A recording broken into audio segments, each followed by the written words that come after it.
بسم اللہ الرحمن الرحیم۔ حضرت عبد الرحمن بن ابو لیلہ رات میں حضرت علی رضی اللہ تعالیٰ عنہ کے ساتھ بات چیت کیا کرتے تھے، اور علی رضی اللہ تعالیٰ عنہ گرمی کے کپڑے جاڑے میں اور جاڑے کے کپڑے گرمی میں پہنا کرتے تھے۔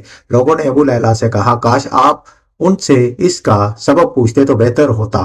پوچھنے پر علی رضی اللہ تعالیٰ عنہ نے جواباً کہا، رسول اللہ صلی اللہ علیہ وسلم نے مجھے غزوہ خیبر کے موقع پر اپنے پاس بلایا۔ اس وقت میری آنکھیں دکھ رہی تھیں اور حاضر خدمت ہو کر میں نے عرض کیا، اللہ کے رسول، میری آنکھیں آئی ہوئی ہیں۔